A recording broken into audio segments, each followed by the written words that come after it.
between us. If you're looking for a new podcast, might I recommend our podcast? Hi, I'm Gabe Dunn. And I'm Allison Raskin. We have a weekly show called Just Between Us, where we explore every kind of topic out there. From mental health to sexuality to animal behavior to science. We love to interview fascinating people about their various expertise. We also answer listener questions and play a very silly game called Hypotheticals. You're not going to want to miss it. It's unhinged. And if you don't want to trust our word for it because it's our show, you should know that the iHeart Podcast Awards nominated us for Best Ensemble for 2023. That means that we are good at our jobs. Or we have good chemistry. Ooh. So check out Just Between Us every Wednesday.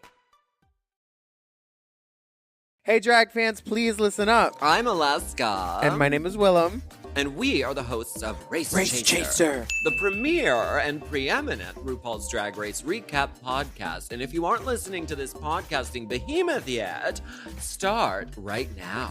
Because it's 2023 and we have weekly coverage of the all-new episodes from the season 15 of RuPaul's Drag Race. Every Wednesday, we will discuss, dissect, and disseminate all of the juiciest moments, wildest runway looks, and the shadiest reality TV twists of the best show on television, Drag Race.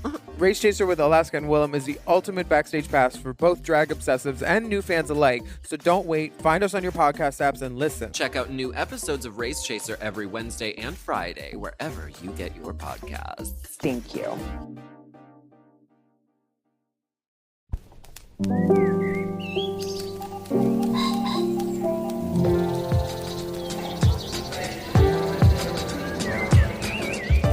I'm Stephen Metcalf, and this is the Slate Culture Gabfest Did the Succession Finale Succeed edition. It's Wednesday, May 31st, 2023. On today's show, the apex predator of peak TV, the epic family dramedy Succession has come to its much anticipated end. We can't wait to get our final say in.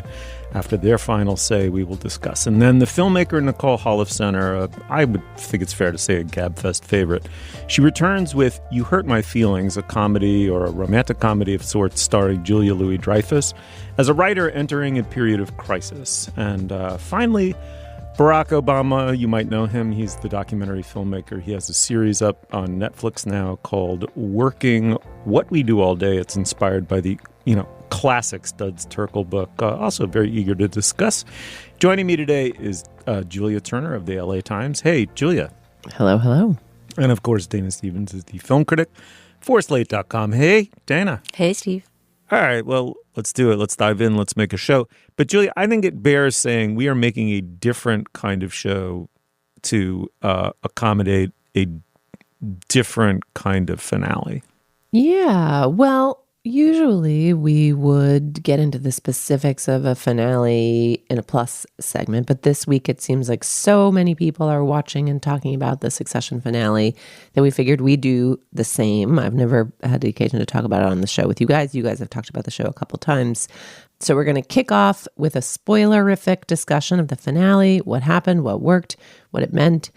If this spoilerific discussion does not interest you or you want to save it till you've seen the finale, you can skip ahead a number of minutes that our producer will say here. The Succession segment will end around the 20 or 21 minute mark, depending on the number of ads that are inserted at the top of the episode. So try around 20 or 21 minutes. Okay, Steve, take it away. All right, well, I scarcely wrote an introduction. Succession is, of course, the epic, what to even call it, dramedy, tragedy, comedy on HBO. It tells the story of the Roy family patriarch and his search, or as it were, non-search, for a successor to his gigantic Fox-like company. And that search took place principally among his three very emotionally damaged children. It has come to an end after 4 rousingly successful seasons, and the highly anticipated finale, as I'm sure most of you know, was this Sunday night. I think the best thing to do here is just dive in. First with a clip, though, we're going to hear Roman, Shiv, and Kendall, the 3 siblings, each claim that they've been given their late father's blessing to be CEO of his multi-billion-dollar concern. Let's listen. Dad said that it would be me. When? Well, we were getting close again before, and you know this, mostly. And I was texting, and he was warm, and he said when I was with him late one night that it should be. Persuasive. What else did he say when no one was around? That he was the Zodiac killer, that he did Tupac? Whatever. It's fucking, I said it, it's true, and yeah, fuck it. Do whatever you want with that. It's just the fucking truth. Well, he offered it to me too, Rome. Oh, yeah? He fucking promised it to me. Promised. When I was 7. He sat me down at the Candy Kitchen in Bridgehampton, and he fucking promised it to me. 7 years old. Like, can you imagine? Yeah. Pics, or it didn't happen. That was messed up. Like, he shouldn't have done that. No. He shouldn't have said that. All right, Julia, let me start with you. There are so many handles to grab here. I'm just going to turn to you and say, what did you think of the end of the show? I both thought this was an amazing finale, and I particularly admired within it the decision to end the show after 4 years. Because the one question I had about the finale, the one potential flaw I saw in the finale, was the one major, I thought, flaw in the show, which was the way in which it all just seemed circular, and you know, the new alliances would form and someone would stab someone in the back, and you know, they were like a little flock of birds that would land and then all flutter up and land in a slightly different place, and they just kept doing that over and over and over again, and at a certain point it made it hard to care too much about the machinations. And I think the creators of the show were aware of that feeling in the show and knew that it was time for the dance to come to a stop. But wow, so many good scenes, so many stunning twists. I want to get to the beautiful, beautiful scene between the siblings in the kitchen in their mother's house, where they're behaving as they did as children, and you can see sort of who they were before they grew up into the gnarled and contorted people that they became. But the question mark scene, I'm going to get right into it. I didn't totally understand why Shiv suddenly decided to tank the deal, or decided she didn't know what her vote should be. Once they get into the conference room and Kendall starts insisting that it should be his, and goes so far and so pathologically far as to pretend that he had lied to them when he confessed that he was responsible for the death of the caterer, then her choice is obvious. And I get sort of thematically why in a show called Succession, the woman who is pregnant with the descendant of the Titan might make the choice to become the consort of the CEO rather than the squabbling sibling of the CEO. So all of that made sense, but I didn't totally understood what got her from the camaraderie of the Caribbean kitchen to that hesitation in the boardroom. And I'm curious if you guys have theories. On that specific point, actually, Slate's own Isaac Butler had an interesting theory about this that he floated on Twitter, which I think makes complete sense, is that the moment she leaves the boardroom, she doesn't quite know why. You know, that she feels a sense, it probably is mainly a sort of sense of selfish, you know, why can't it be me? But for whatever reason, she runs out and takes a moment. But that information she subsequently receives when her two brothers join her in that second space and then get into a wrestling match, that really none of them are fit to run the company, and that the only way to salvage whatever scrap of a sibling bond they have left, as we saw in the Meal Fit for a King kitchen scene, is to hand over the company to Matsson. Right. So I have a couple of different thoughts. I think I totally agree with you and Isaac, right? She leaves in a state that indicates she doesn't quite know where her resistance comes from. She doesn't stay and offer a reason. She has to flee. But I will say this, that extraordinary moment, given the trajectory of all 4 seasons, when Kendall actually finally sits upon the throne, right? He sits in the swivel chair behind the power desk of his father. And Kendall does not look like he belongs there. He looks like Dukakis on top of the tank. And he doesn't look he himself does not look comfortable in it. That sight must be deeply unnerving and insulting at some level to Shiv, who's always being schemed against by her patriarchal father, sexist father, and her two brothers, who at the end of the day don't take her seriously. And then there's just the simple question of, like, Shiv has another play. She knows her husband is about to be CEO. She doesn't love it. She has to go back to Tom. They're in the quintessential hell is other people marriage, right? As the extraordinary final shot of Shiv, which we'll also get to, shows us one last exquisite, iconic time. But she does have a play, and she can end up on the inside. And as you say, Julia, she can keep that lineage intact, which is kind of wonderful because it's this insanely primitive, like Athenian tragedy at the center of all this, which has to do with bloodlines and successions within a hyper-capitalist universe. It's like a deeply, weirdly anachronistic palimpsest, right? Where something Sophoclean is overlaid with something Shakespearean, is overlaid with, you know, Dallas and Dynasty. I mean, much like, you know, it's a work of art compared to those. But there is a primitive, deeply primitive resolution within this deeply hyper-capitalist and postmodern world, which is that the person bearing Logan's direct descendant is in the inside of the palace. Well, I will also say, I mean, I don't know that it's a concession or a compromise. I mean, it's obviously compromised in many ways, but there's that phone call at the very beginning of the episode where she reaches out to Tom to basically say, do you think maybe we should try? Absolutely. Try a real relationship. Like, she seems to want that. And he says he's not sure. And so, I mean, I think one theory is, you know, I mean, Kendall is so insane in that room. What's her line? I love you, but I can't stomach you. As soon as they get into the sidebar, you understand why she does what she does. But maybe the information about Tom is just kind of slowly seeping into her, and she's realizing that if what she wants is to try with Tom, that it would make sense, that it would be easier to have this child as married parents. Then one way to remain married to Tom is to be the one who crowns him king. And that will also be closer to the company than she probably would be as Kendall's sister.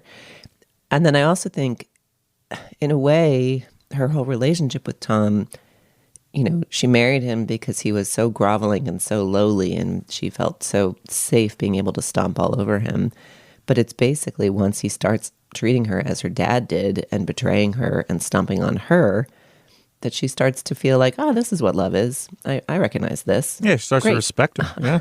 Yeah, she starts to respect him for treating her like shit. Yeah, amazing. And so, I mean, I just was amazed by the degree to which this ended up being sort of Shiv's episode and on some level Shiv's show.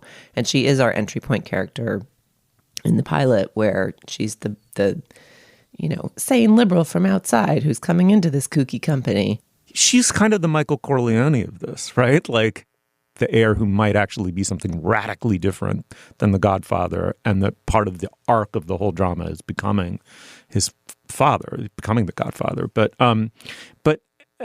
in some sense, this is true of all of them, right? It's true of Kendall too, right? Like that, they're all Michael Corleone potentially here.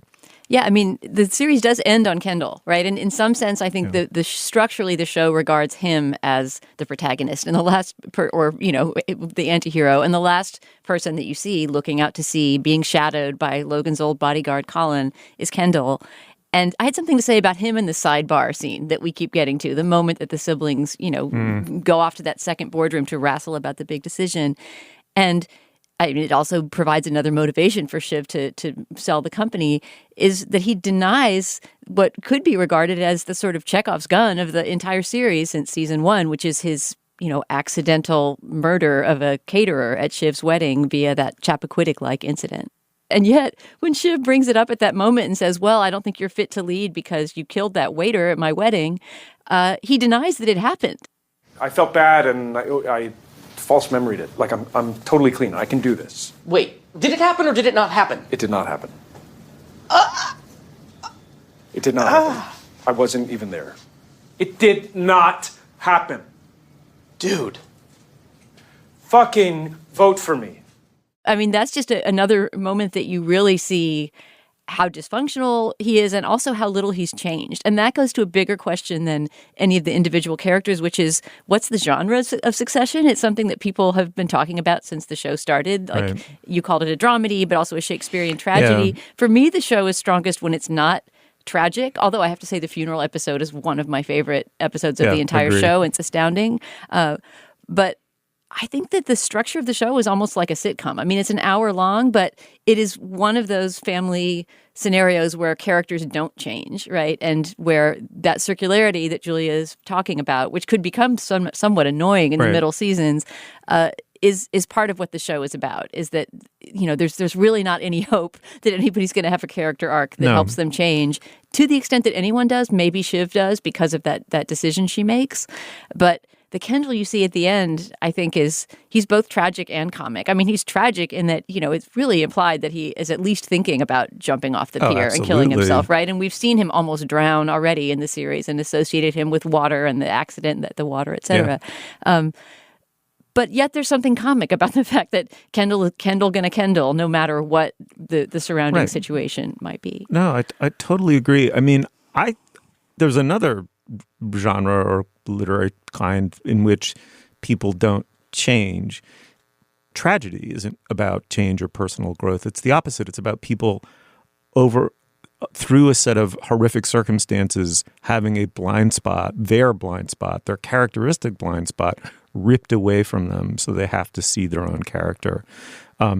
Maybe not whole, but to an extent that they come to understand that their essence and their fate are one horrific thing, right?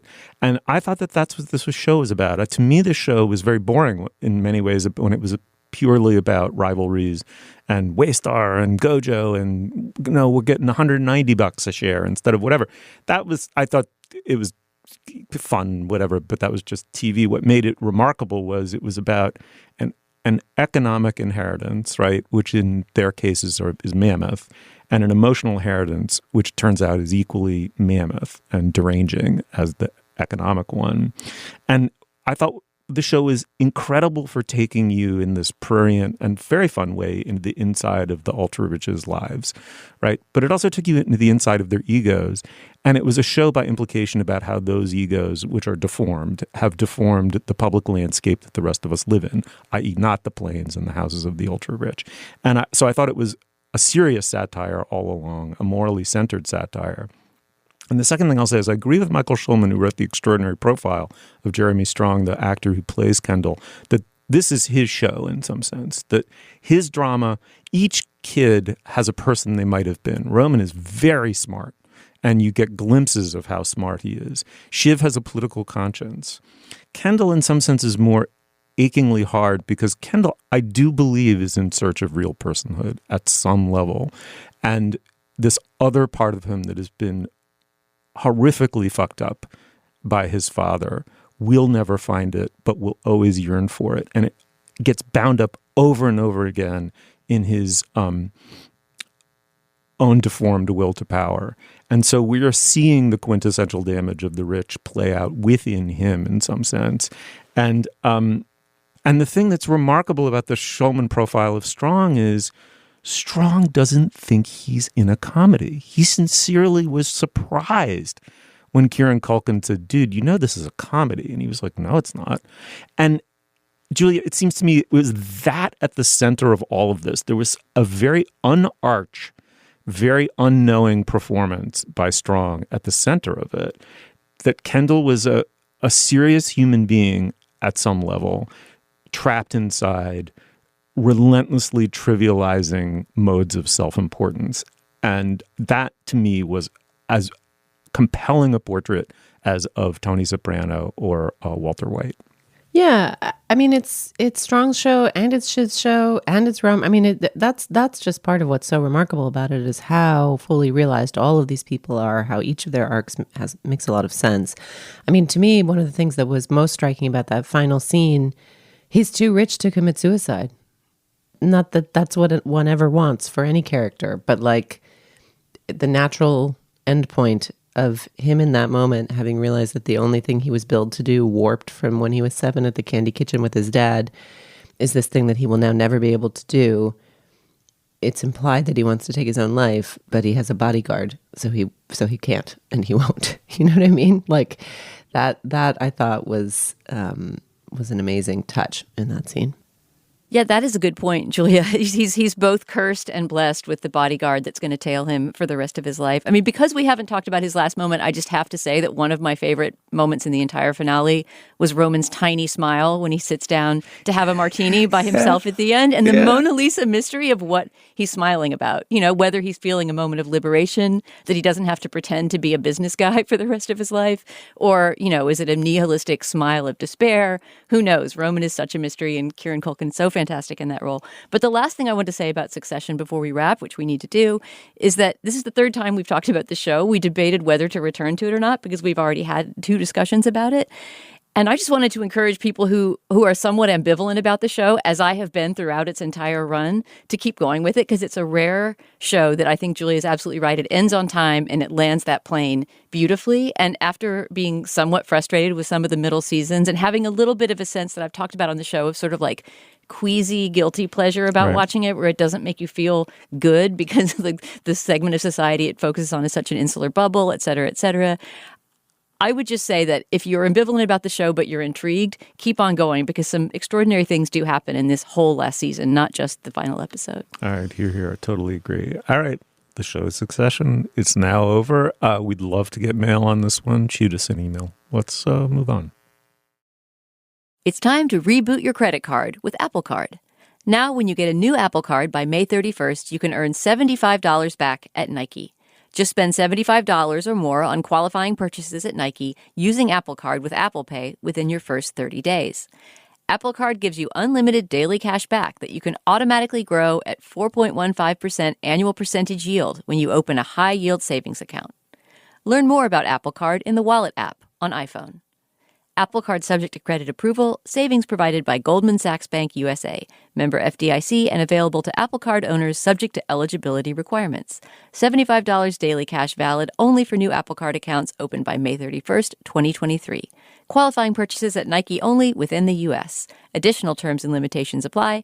Visit apple.co/Nike promo for important offer details. At the end of your first year, Discover credit cards automatically double all the cash back you've earned. That's right. Everything you've earned, doubled. All the cash back from eating at your favorite soup dumpling restaurant, doubled. All the cash back from that trip where you sort of learned to snowboard, also doubled. And the best part, you don't have to do anything ridiculous to get it. Nope, Discover does it automatically. Seriously, though, see terms and check it out for yourself at discover.com/match. All right, before we go any further, this is typically in the show where we discuss business. Dana, what do we have?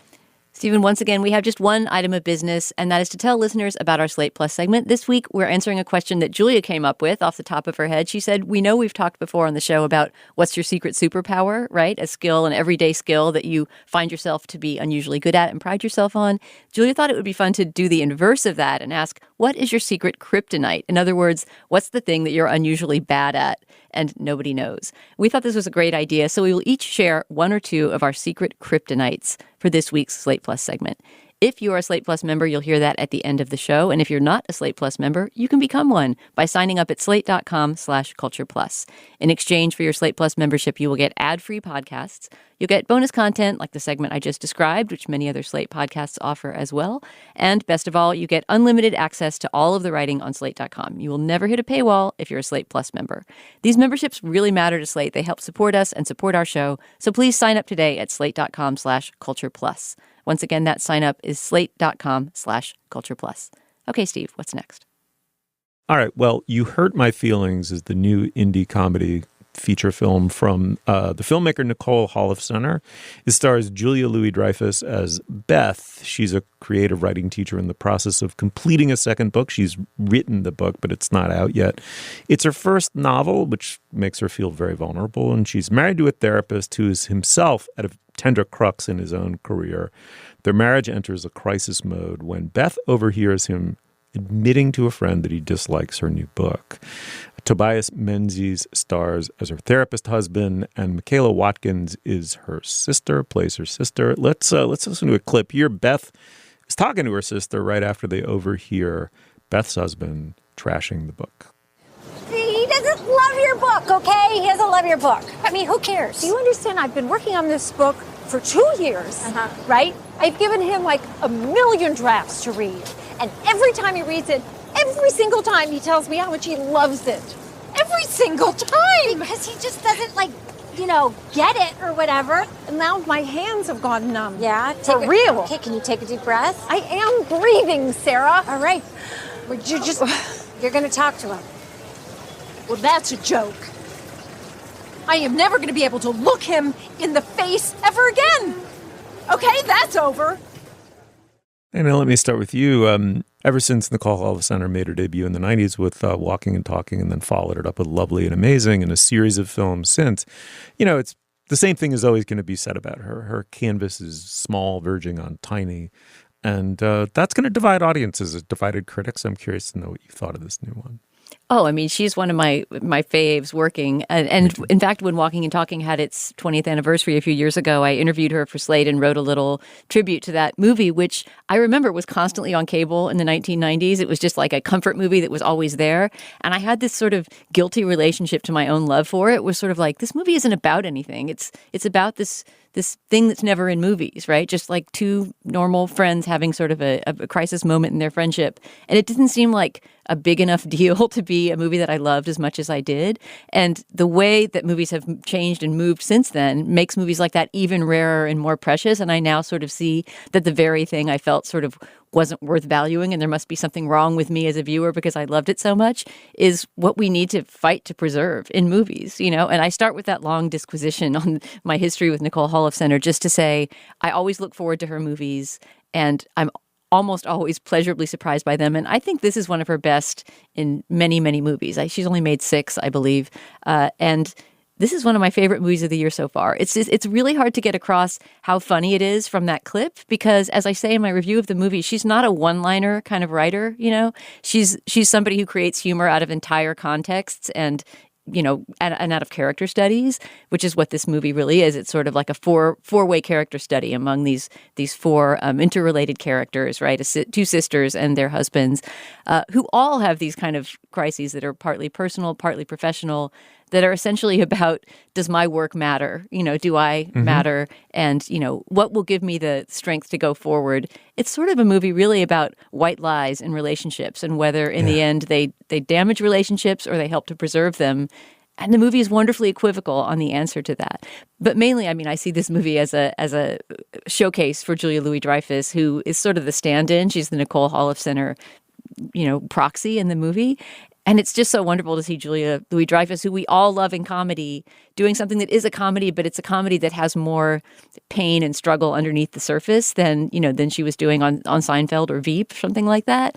She's a fantastic muse for Holofcener, and I love that they found each other in this and in Enough Said, the romantic comedy with James Gandolfini that Julia Louis-Dreyfus made a few years ago with her. I love that movie, and I love this filmmaker's work. Julia, nonetheless, admirers of her bear something of the burden of describing or explaining, I should say, the considerable discrepancy between the size of their affection for Nicole Holofcener and at least superficially the scale of the movies, which is teeny tiny in some ways.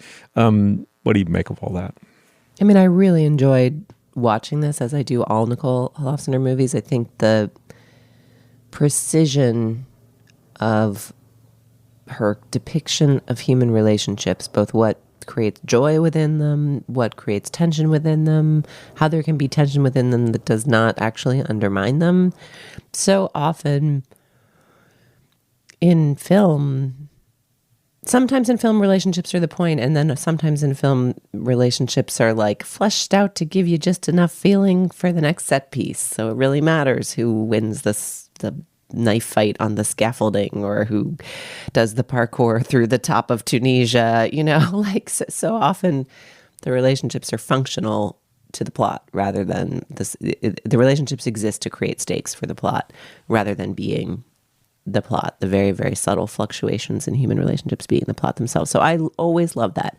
I had 2 slightly conflicting responses to this, which is that always Holofcener's world has felt pretty niche or very specific, but also the questions have been universal. What happens when there's a crisis in a friendship? What happens when friends end up with differing amounts of money, as in friends with money?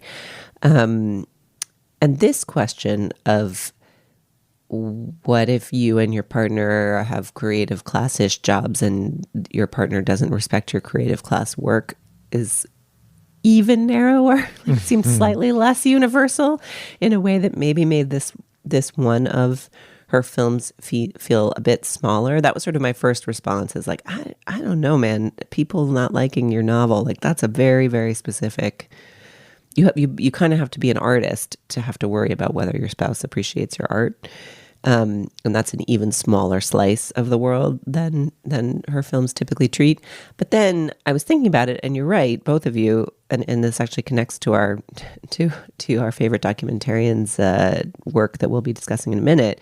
Like, it's also about work and contemplating what your work means and has meant in midlife. Like, she's not sure if she's a good writer. Her husband's not sure if he's a good therapist.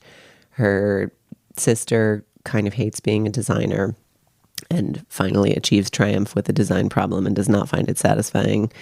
Her brother-in-law is an actor of very modest success, not successful enough to not quit, but not successful enough to feel like he succeeded.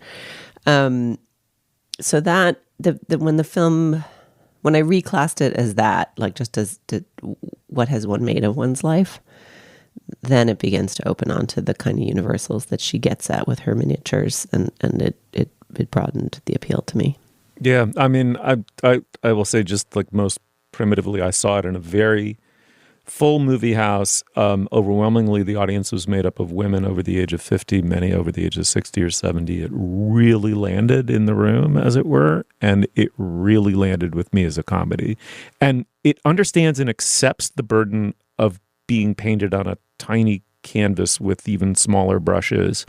And I think it does that in two senses. One is that the burden is of all four of those people is, as the creative middle class, they're in some ways the last remaining bearers of the burden of the calling, right? Like it's not just that they are middle class or upper middle class or creative class or however you want to class identify them. They bear this other burden, which is that work should not only be deeply meaningful, it should express your own personal essence and your narrative arc construed in the largest possible way. It is a calling in that old, like, Luther Protestant sense of, like, you are called to be a therapist, you're called to be a creative writer of some kind, on and on.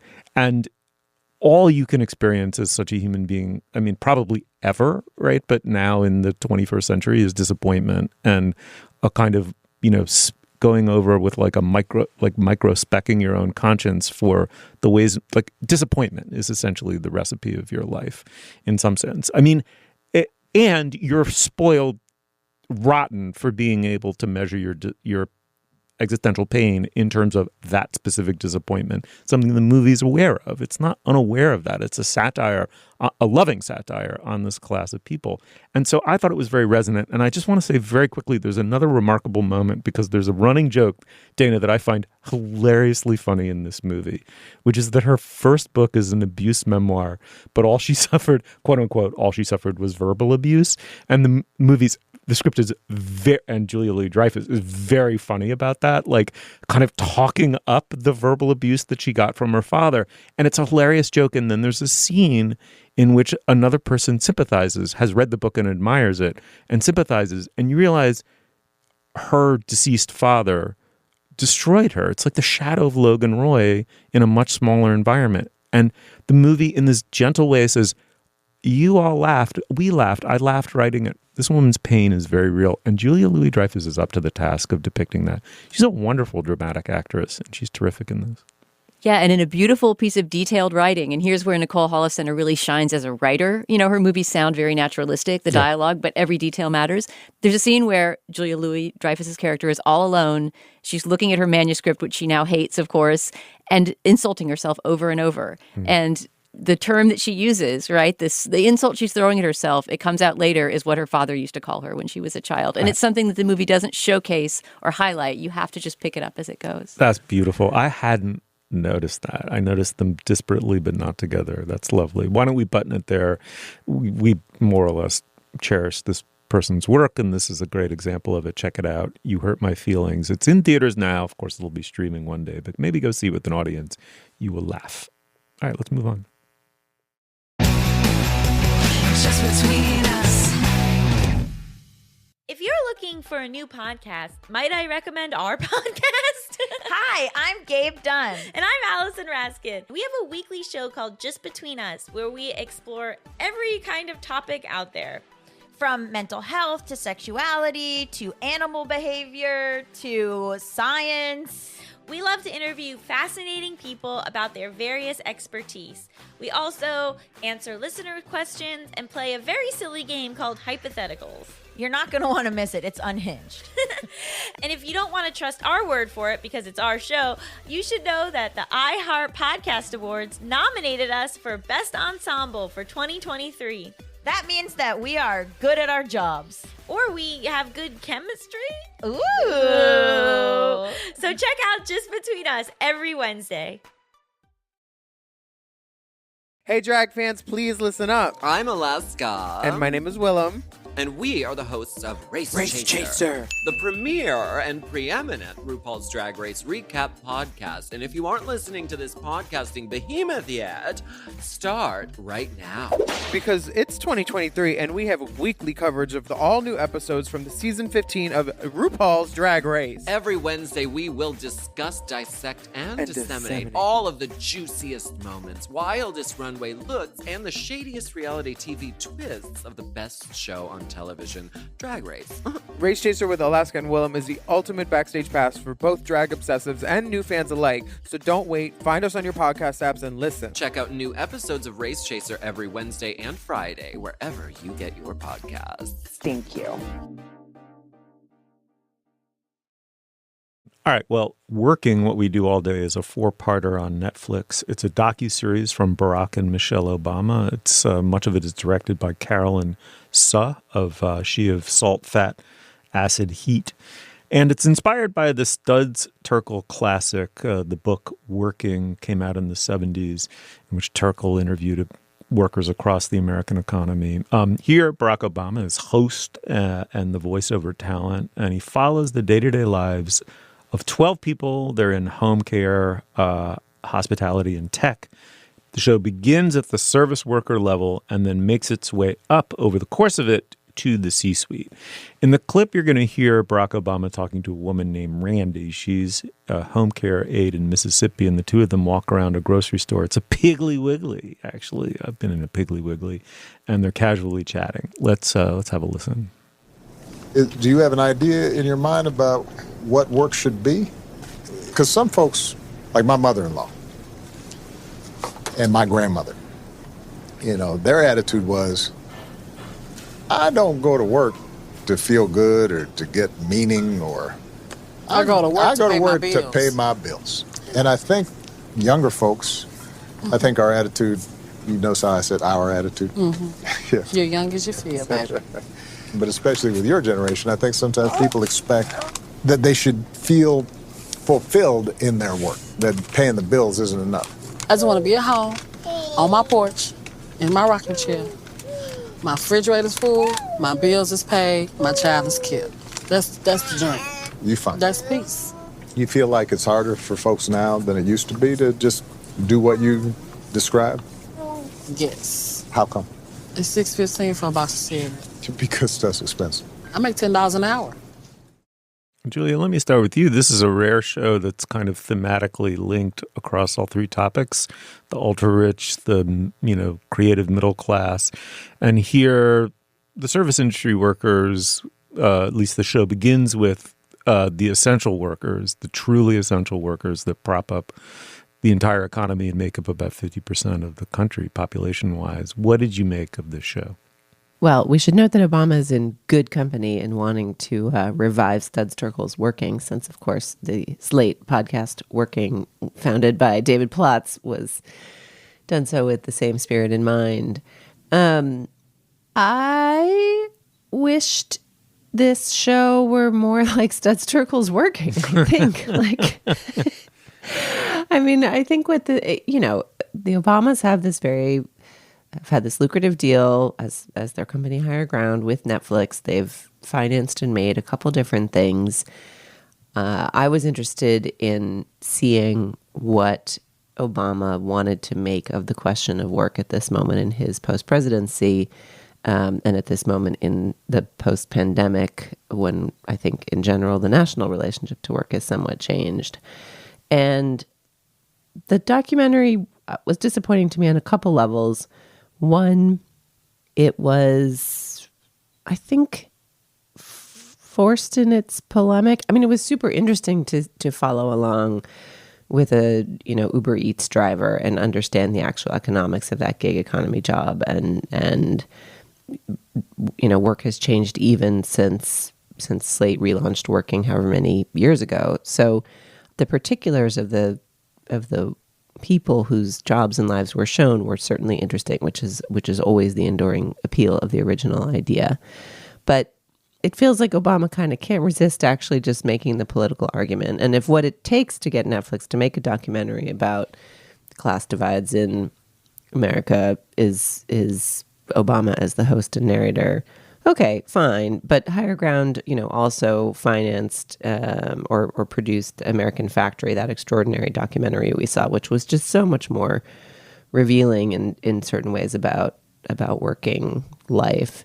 And similarly, the production felt a little thin. Like, the woman we meet, who we hear in that clip, who's working as a home health aide, ends up quitting because the schedule is too unpredictable, and she has a young child, and she has a particular childcare setup that she can afford, but she can't afford to change it at the drop of a dime. But we don't see her. We don't see her getting, the amount of documenting that is happening in this documentary is not enough that you actually see her being excited about the new job. We get that. But then you don't see her realizing in week 3 that she's getting this request from her boss to actually stay till midnight, and she can't do that because she has a child. I don't know, it felt a little thin. What'd you guys think? Dana? I mean, to me, the best thing about the show was the structure. I love the idea that it's 4 episodes, each one's about 45 minutes, and it doesn't just hop from place to place. It basically ascends the hierarchy, the org chart of these various different institutions. So the PR Hotel in New York, for example, in the first episode, you see the life of a maid, a room cleaner at the hotel. Then you see somebody who operates the switchboard, who's a little bit more a member of the middle class in the next episode. Then you see the general manager of the whole hotel, who is this, elegant Frenchman who's organizing events and things like that. But even he is subordinate to the CEO of the company, who lives in India, right? Mm-hmm. Who you meet in the last episode. So, and whatever institutions they're looking at, kind of ascend in that same way. So you see the net get broader and broader. That is very compelling, and it's a great way to think about outsourcing of labor and, the various issues, economic issues that pertain in a world where, your ultimate boss might be off in India somewhere. The problem, though, is that the righteous rage that should be stoked by moments like, the woman observing, look, there's a $6.15 box of cereal. I make $10 an hour, right? Like if I bought 2 boxes of cereal, that's, more than I make in an entire hour of work. That righteous rage kind of gets stoked, but there's nowhere for it to go because the show is not hard-hitting enough. It, for example, I think kind of cherry picks the companies and the CEOs that it's going to showcase so that they can get access to them so that they'll do the show, right? Mm-hmm. And so they'll sit down and talk to Obama, right. and so that we'll have somewhat of a warm, fuzzy feeling about, the capitalist system that might need some tinkering. This is, I think, the big critique of the show is that essentially it's reinforcing, neoliberal complacency about how we can just tinker with the economy and fix it, and we don't have to take the whole thing down to the studs. Right. And ultimately, one of the 3 or 4 CEOs he talks to in the final episode is this very rare kind of hero CEO. She runs a home care company for seniors, right, that we've followed throughout the 4 episodes. And she only takes a $40,000 salary a year because she is this very rare do-gooder unicorn, right, who's running a successful company and not raking in most of the profits for herself. And she's the only one who discloses her salary. So that's just an example of how I feel like the show is constantly pulling its punches and, showing you things that make you think big thoughts about how the economy works and then shutting those thoughts down. Right. I mean, it's like I did feel, oh dear, I'm eating my Obama vegetables all over again. It really brought me back to his presidency in all the good ways and the bad ways. I think the show is wonderful in all the ways the Obama presidency was wonderful, that this kind, intelligent, thoughtful, articulate, brilliant man was ever in charge of our country is just extraordinary. It's painfully disappointing, though, because he wants to bind up the country's wounds without actually fighting the Civil War in some sense. As you say, the basis for, like, his entire presidency kicked off with a basis for rage that was so widely felt on the American public that something like 200-1 the calls were coming into the White House to don't bail out the Wall Street banks. And Obama kind of played it down the middle, and his presidency got off to exactly the wrong start, right? And in some sense, it's the same thing. There's this rage that you feel watching this, right? This world defined by penury wages, peonage, and social invisibility, which the show is doing a wonderful job showing you up close. There are these intelligent gestures to the idea that the gig and hustle economy didn't come from nowhere. And the one that I found most heartbreaking, Julia, was the Kodak. They flash back to this quintessential company that got Darwined out of existence, Kodak, physical film in analog cameras. And the point that they make is that you weren't a gig worker or a contracted worker if you were at the bottom of the totem pole there. You were actually enfolded within the structure of the company as a full employee with benefits and a pension, and you attended the picnics and you were part of a community created by the company that highly paternalistic and imperfect in many ways. But the documentary is explicit about the social visibility and the basic level of decency and care conferred upon you by that paternalistic system. And the country didn't just deunionize. And there's this gesture at the beginning of the second episode about the 1980s and the shift that happened then. But you have to do justice to the outright greed and villainy that went into making that change. And Obama, at the end of the day, longs to be a consensus figure on the order of Lincoln. And as a symbolic one, he is for obvious reasons. But as a substantive one, I think he proof-rocked it. He didn't dare to eat the peach of socialism. Yeah, I mean, look, I'm glad this exists. Like, of all the things that Netflix is putting into the world at a moment when it's probably about to start putting fewer things into the world, as are all of the competitor companies in Hollywood, like the notion that Obama is using his producing power to put stories of inequality into the world and to remind us of, the economic reality at the opposite end of the spectrum of Succession is good. It's clearly a thematic interest in their work. This project seemed less effective to me than, American Factory, or a project where they hire or support the work of really top-notch people and kind of stay out of the way. I mean, I think just as a host, Obama he wasn't interviewing these people. It doesn't seem like he met with most of them. There's a couple scenes, that scene of him in the grocery store is unusual, right? Like there's not, we spend a lot of time with the subjects without Obama around as well. And so I almost wonder if his level of involvement on this one was sort of a distorting influence. And if stories of inequality are going to continue to be told, and that's part of what Obama is doing with his post-presidency, like better than the alternative. All right. It's on Netflix. It's called Working What We Do All Day. Check it out. Tell us what you thought. Let's move on. From Vogue, The Run-Through, a new weekly podcast featuring the most riveting news in fashion and culture.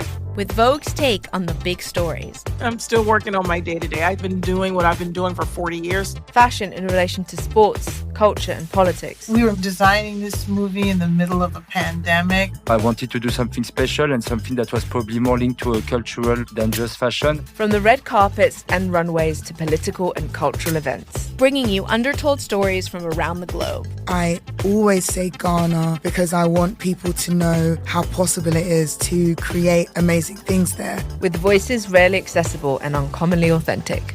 On this season of The Run-Through, Serena Williams, Michaela Cole, Chelsea Manning, and more. The Run-Through with Vogue. I'm Chloe Mal. I'm Cho Minardi. Available now wherever you get your podcasts. All right. Well, now is the moment in our podcast when we endorse. Dana, what do you have?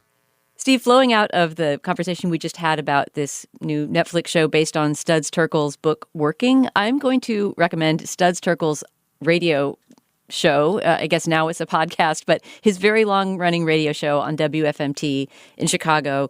Really long-running. We're talking, this show ran for 45 years, from 1952 to 1997, and it was just simply an interview format. He would talk to a different person about their work every day. I believe it was on every single weekday in Chicago for 45 years, which is just an insane legacy, along with everything else he was doing during that time. And nobody interviews quite like Studs Turkel. He could sit down with anyone. He was really a sort of a man of the people. You know, he could have done very well what Obama does in Piggly Wiggly with that woman pushing a grocery cart. But he could also sit down with, statesmen, artists, just talk to anyone about anything. The way I happened to discover this archive, the WFMT archive of Terkel interviews, is because he interviewed Buster Keaton in 1960. And it's one of the best conversations anyone ever had with this very taciturn man who liked to tell the same stories over and over and didn't really like to be interviewed.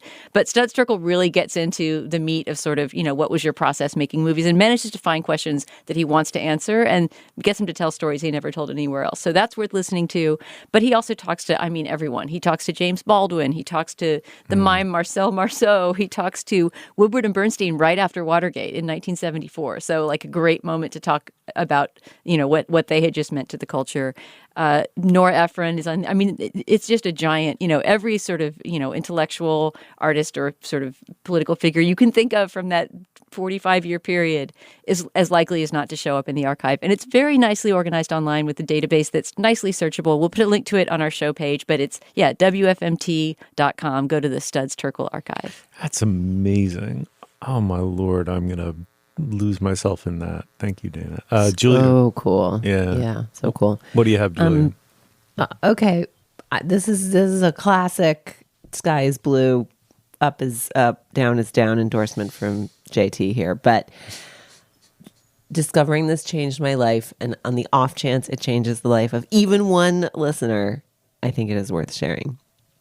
I did not know about freezing crusty bread sliced. Did you guys know about this? Do you know about this? The concept of freezing bread, bread freezes well. My parents always freeze their bread. And then you get it out slice by slice and toast it. This is your life hack? Yes, I didn't know this. I basically thought that when you bought like a beautiful bowl of bread, you had to like eat as much as you wanted as fast as you could. And then like it got sad and hard in its little bag on the counter. And then you just were like, oh, bummer. Maybe I should make it into breadcrumbs, or you threw it out. But if you buy it sliced and or slice it and freeze it sliced in a Ziploc, You're like after the first day when you use it. Bread. I love it. But like freezing sliced bread is the greatest thing since sliced bread. Yes, but Invented sliced bread all is of great. 3 seconds after the invention of sliced bread. Well, there was a bit of a lag for me, and just on the off chance that anyone else does not know this life hack, it's so great if you just have a bag of like crusty country sourdough sliced in your freezer. Like you can scramble eggs for lunch and put it on, you just pop it in the toaster and then it's delicious. Julia, you can't spell sliced bread without iced bread.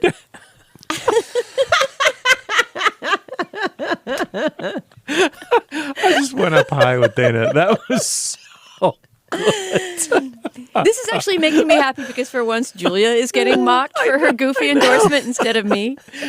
It's like so precious. I feel like I'm always getting mocked. I have no shame. I'm not too proud to say I did not really understand that you could do this. I knew that, of course, that you could that you could freeze bread, like the whole thing, and then you would like take it out and like heat it up in the oven and then cut it, but freezing it sliced. Don't try to walk it back.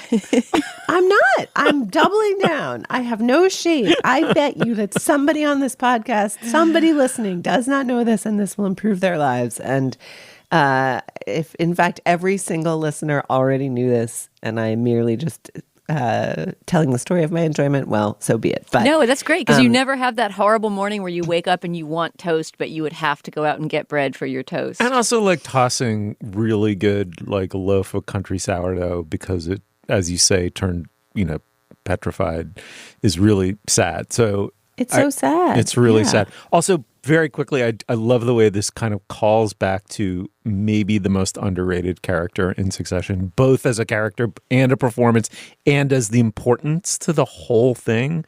The mother with her knobbies.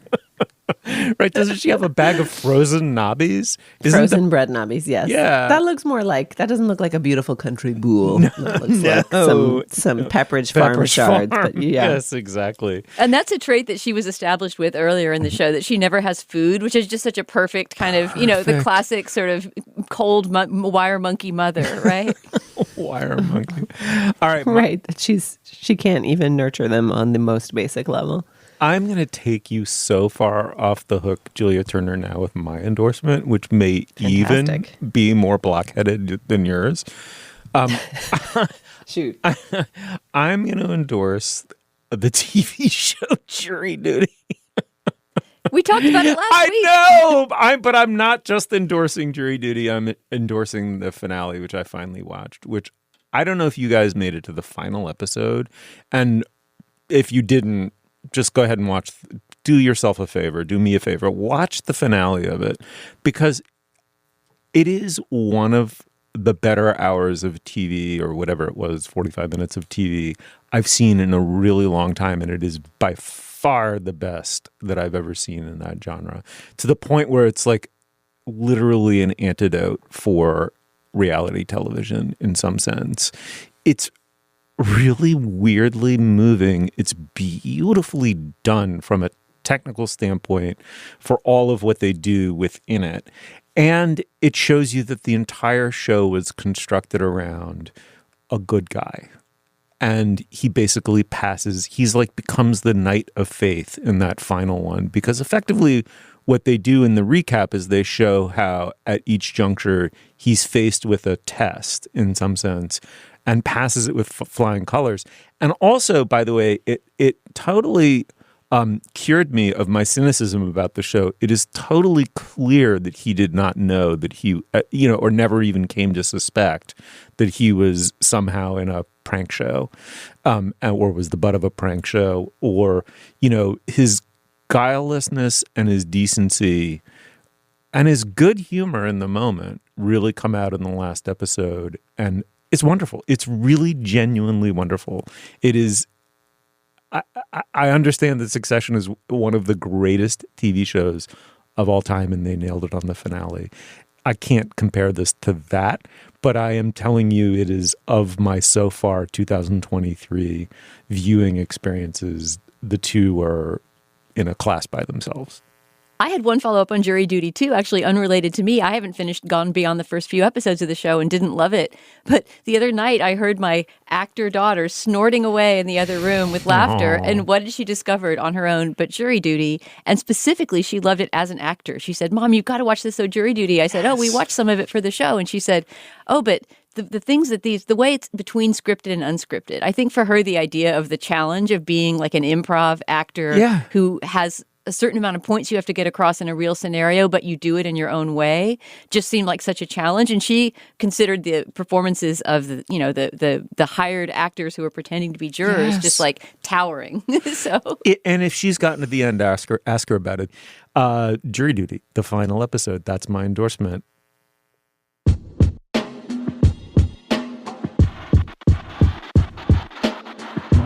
Julia, thank you so much. Thank you. Dana, thank you very much. Thanks, Steve. Very fun. You'll find links to some of the things we talked about today at our show page. That's slate.com/culturefest. And you can email us at culturefest@slate.com. Our introductory music is by the wonderful Nicholas Britell. What a contribution he made to American culture with that Succession theme song. It's remarkable. We're proud to have his composing talents behind our theme song. Hats off to Nick. And our production assistant is Kat Hong. Our producer is Cameron Drews. For Dana Stevens and Julia Turner, I'm Stephen Metcalf. Thank you so much for joining us. We will see you soon.